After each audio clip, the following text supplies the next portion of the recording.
MTയുടെ ആരോഗ്യനിലയെ സംബന്ധിച്ചുള്ള കാര്യങ്ങൾ അറിയാൻ പ്രേക്ഷകർക്ക് താല്പര്യമുണ്ടാകും. ആരോഗ്യനിലയിൽ മാറ്റമില്ല എന്നാണ് ഇപ്പോൾ അറിയുന്നത്. മരുന്നുകളോട് പ്രതികരിക്കുന്നുണ്ട്, പക്ഷേ ഗുരുതരാവസ്ഥയിൽ മാറ്റമില്ല എന്നാണ് ഡോക്ടർമാർ അറിയിക്കുന്നത്. പുതിയ മെഡിക്കൽ ബുള്ളറ്റിൻ രാവിലെ 10 മണിക്കാണ് പുറത്തിറക്കുക. ദിസ്ന സുരേഷ് ചേരുന്ന വിവരങ്ങളുമായി. ദിസ്ന, ഈ കഴിഞ്ഞ ദിവസം ഇറങ്ങിയ മെഡിക്കൽ ബുള്ളറ്റിൻ അനുസരിച്ചും ഒപ്പം ആശുപത്രിയിൽ നിന്ന് ലഭിക്കുന്ന വിവരങ്ങൾ അനുസരിച്ചും എന്താണിപ്പോൾ MTയുടെ ആരോഗ്യനില?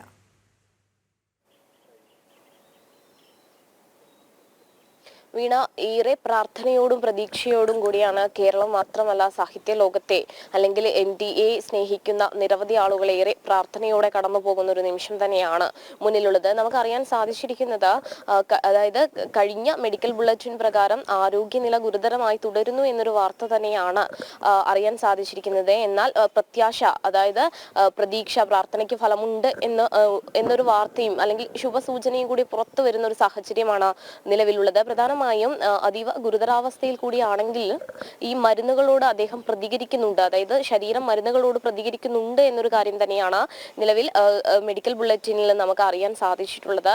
പുതിയ മെഡിക്കൽ ബുള്ളറ്റിൻ 10 മണിയോടുകൂടി പുറത്തു വരും എന്ന് തന്നെയാണ് ആശുപത്രി വൃത്തങ്ങളുമായി സംസാരിച്ചപ്പോൾ നമുക്ക് അറിയാൻ സാധിച്ചിട്ടുള്ളത്. ആ ബുള്ളറ്റിൻ കൂടി പുറത്തു വന്നാൽ മാത്രമേ ആരോഗ്യനില എത്രത്തോളം തൃപ്തികരമാണ് അല്ലെങ്കിൽ ആരോഗ്യനിലയിൽ ഏതെങ്കിലും തരത്തിൽ മാറ്റമുണ്ടോ എന്നൊരു കാര്യം വിലയിരുത്താൻ കഴിയുള്ളൂ. കഴിഞ്ഞ 15-ാം തീയതിയാണ് ശ്വാസകോശ സംബന്ധമായ അസുഖവുമായി ബന്ധപ്പെട്ട് കോഴിക്കോടെ സ്വകാര്യ ആശുപത്രിയിൽ അദ്ദേഹത്തെ പ്രവേശിപ്പിക്കുന്നതും പിന്നീട് ഹൃദയസ്തംഭനം ഉണ്ടാവുകയായിരുന്നു.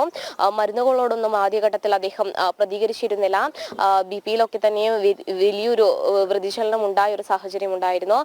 പിന്നീട് തടസ്സം അടക്കമുള്ള കാര്യങ്ങൾ ഉണ്ടായിരുന്നു. അദ്ദേഹം ഇപ്പോഴും ഉള്ളത് ICUയിൽ ആണ് നിലവിൽ ഉള്ളത് എന്നതാണ് നമുക്ക് അറിയാൻ സാധിച്ചിട്ടുള്ളത്. അതിൽ പ്രധാനമായും ഇന്നലെ രാത്രിയോട് പുറത്തു വന്ന മെഡിക്കൽ ബുള്ളറ്റിനിൽ ആരോഗ്യനില അതീവ ഗുരുതരാവസ്ഥയിൽ തന്നെ തുടരുന്നു, എന്നാൽ ശരീരം നേരിയ രീതിയിൽ ഇപ്പോൾ നൽകുന്ന മരുന്നുകളോട് പ്രതികരിക്കുന്നുണ്ട് എന്നൊരു പ്രത്യാശ കൂടി ലഭ്യമായിട്ടുണ്ട്. എന്തായാലും വലിയ പ്രാർത്ഥനയോടുകൂടിയും പ്രതീക്ഷയോടുകൂടിയുമാണ് കേരളക്കരയും സാഹിത്യ ലോകവും ഒക്കെ തന്നെയും MTയുടെ മടങ്ങിവരവിന് വേണ്ടി കാത്തിരിക്കുന്നത്. വീണ, ശരി ദിസ്ന, നമുക്കും പ്രാർത്ഥിക്കാം അല്ലേ, തിരിച്ചു വരട്ടെ വളരെ പെട്ടെന്ന്.